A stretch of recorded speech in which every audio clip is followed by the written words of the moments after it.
जन्मों की भटकन मिटने का समय है, ये बढ़ाने का नहीं। पर ये दुष्ट मन, ये दुष्ट इंद्रियां, ये परम सुख चाहती ही नहीं है।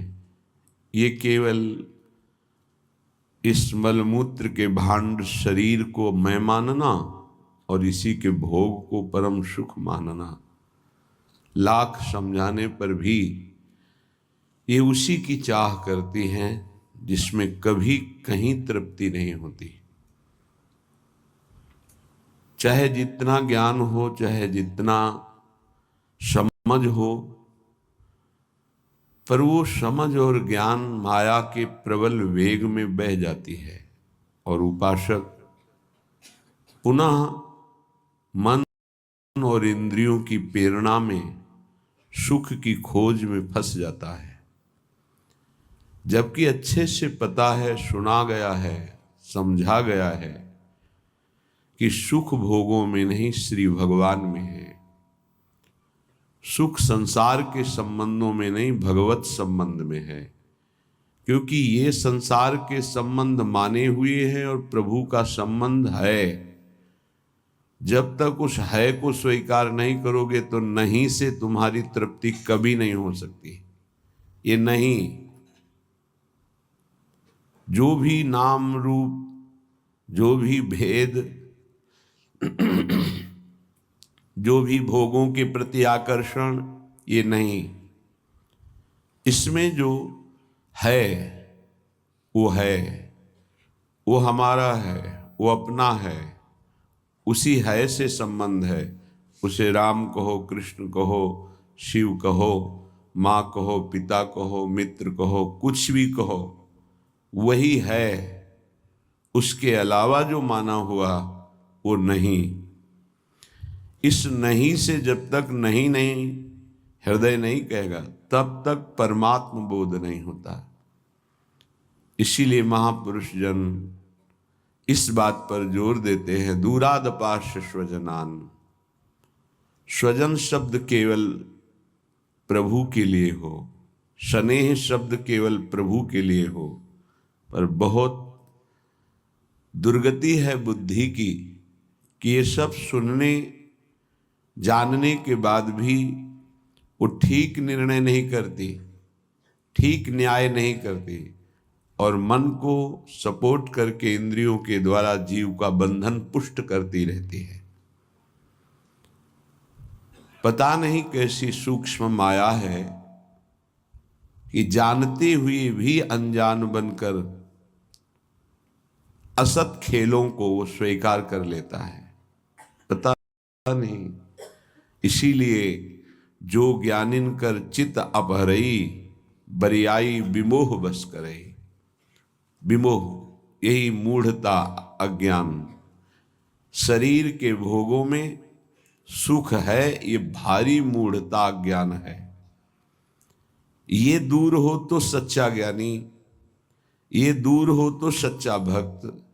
इसीलिए श्रीपाद प्रबोधानंद जी महाराज कहते हैं, का तव कांता कास्तव तनयः स्थिरमतिरेतन मृतिमनु गणयः अहः किमद्य न पश्यसि मरणं तव पर वृंदावन मिहि शरणम।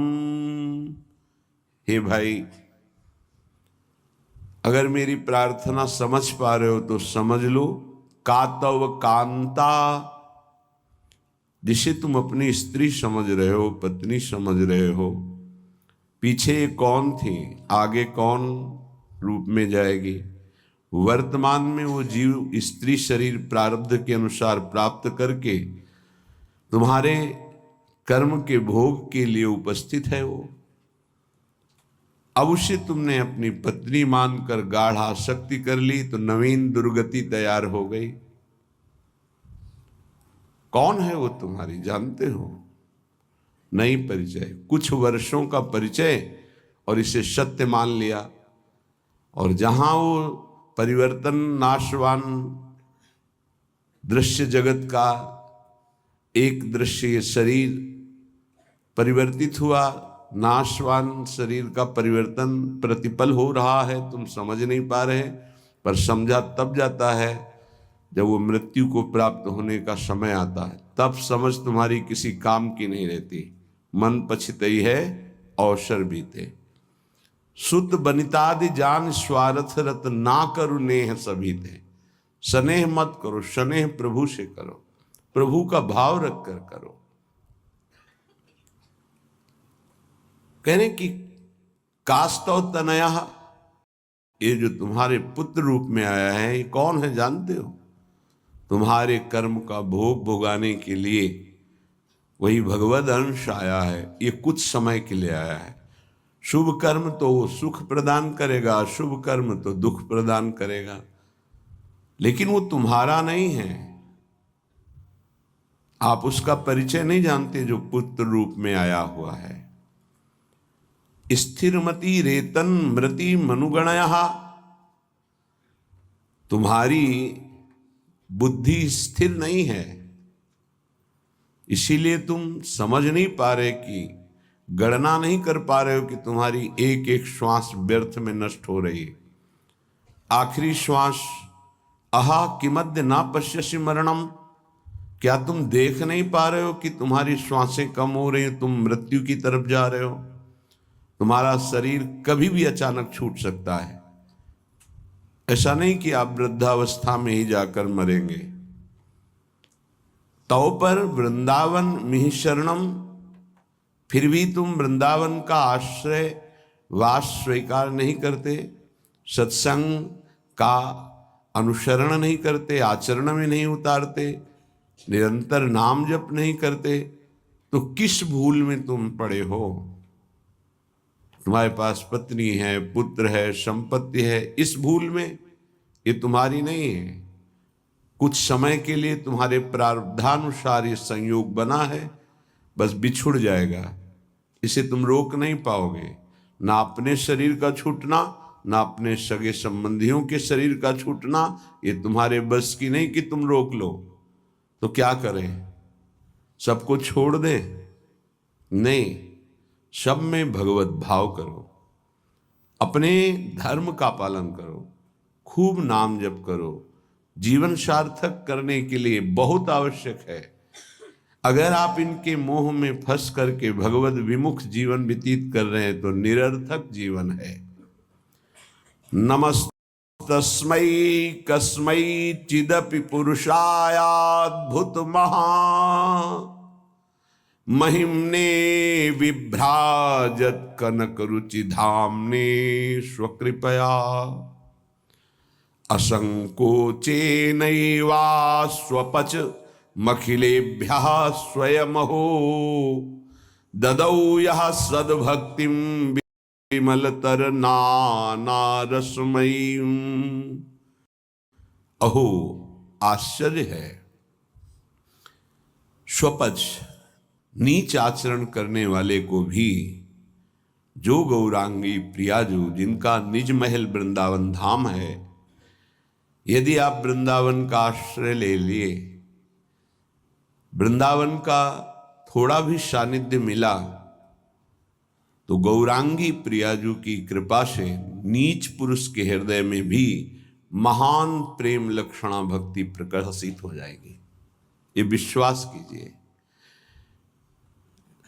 लिखा है असंकोचे नैव, यद्यपि वो अनाधिकारी है इसलिए संकोच का विषय बनता है कि अनाधिकारी को प्रेम लक्षणा भक्ति, और बोले असंकोचे नैव, कभी इस बात का सोच ही नहीं होता हमारी प्रियाजू को कि बहुत नीच आचरण वाला है, बहुत करुणामयी है, उन्हीं की करुणा का भरोसा नहीं। हम सब इसी पंक्ति में खड़े हैं, नीच आचरण वाले। इसलिए कह रहा हूं कि मना स्थितियों को देखो, अपने मना स्थिति को। बचपन से लेकर अभी तक उस मन को ही देख रहे हैं। वासना की परत जमा है। एक बार सोहनी लगी, पोछा लगा तो लगा पवित्र हो गया, दोबारा फिर लगा तो फिर वैसे ही कूड़ा, हजारों बार लगने पर वो कूड़ा ही कूड़ा, पता ही कितने जन्मों का कूड़ा जमा है। आप लोग 4 दिन भजन करके चाहते हो कि हमारी कामना की पूर्ति हो जाए, मैं ऐसा, यहाँ संतों को पूरा जीवन हो जाता है, फिर भी अनुभव होता है मोशम कौन कुटिल खल कामी। सच्चाई की बात कह रहा हूं, फिर भी अनुभव होता है जिन मुंह को तन दियो ताको न भजन कियो ऐसो नमक हरामी। मालिक का नमक खा रहे हैं, चिंतन विषयों का हो रहा है, दगाबाज, धोखेबाज, छलिया वो हम हैं, अपने हैं, प्रभु के अंश हैं। प्रभु ने कृपा करके मनुष्य शरीर दिया, सत्संग दिया, भगवत मार्ग दिया, फिर भी वही दगाबाजी, वही छल, वही कपट। क्या दगाबाजी? भगवत आश्रय छोड़कर किसी वस्तु, व्यक्ति, स्थान, पद, धन आदि का आश्रय ले लेना, ये दगाबाजी है, अपने प्रति दगाबाजी। जिनकी कृपा से हमारा स्वरूप पोषण, शरीर पोषण, भाव पोषण हो रहा है, हम उनकी तरफ देख ही नहीं पा रहे, अपराध पर अपराध करते जाते हैं, उनके देखते हुए उनकी खिलाफत करते हैं। ये नमक हरामी पना नहीं तो और क्या है। बड़े महापुरुषों के वचन हैं, श्री सूरदास जी महाराज, ऐसो नोन हरामी, नो नमक हरामी। चांडाल पर्यंत संकोच का त्याग करके नीच आचरण करने वाले को भी प्रेम लक्षणा भक्ति प्रदान करने वाली कौन? ये वृंदावन भूमि जिनकी है, गौरांगी प्रियाजू। ददौ यह सदभक्तिम विमलतर नाना रसमयीम, अद्भुत रस प्रदान करने वाली, नाना प्रकार के भाव रस, कभी अमुक लीला, कभी अमुक लीला, कभी अमुक लीला, कभी अमुक भाव भंगियां, इसमें उपासक डूबा रहता है। सदभक्तिम रसमयीम विमलतर, किंचन मात्र मल की गंध भी नहीं। मल कामना, कामना ही मल है, बार बार भोगों की कामना ये मल है, यही भगवत साक्षात्कार नहीं होने। भक्ति तो है लेकिन मल युक्त है, भक्ति तो है लेकिन व्यभिचारिणी है, अव्यभिचारिणी, विमलतर, रसमयी, ये प्रिया जो प्रदान करती है। महिमने विभ्राजत कनक रुचिधाम ने स्वकृपया, जो अपने स्वधाम में विराजमान वृंदावन में जिनकी कनक कांति है, 7 कुंभ तनु गोरी, वो प्रियाजू असंकोचे नैवा स्वपच मखिलेभ्या स्वयं हो, स्वयं करुणा करके अपनी तरफ से नीच अधम चांडाल तक को जो धाम का आश्रय ले लेता है, महान विमल रसमयी प्रेम लक्षणा भक्ति प्रदान करती है। ये बड़ी दुर्लभ बात है। यस्मिन् प्रविशेन मनोपि महताम का तत्र वार्ता पुनः, शास्त्राणाम ज्ञपितंच यद भागवता भंग्यैव भक्तोद्धवे, तद वृंदावन मुन्मदेन रसिक द्वंदेन केनाप्यहो नित्य क्रीड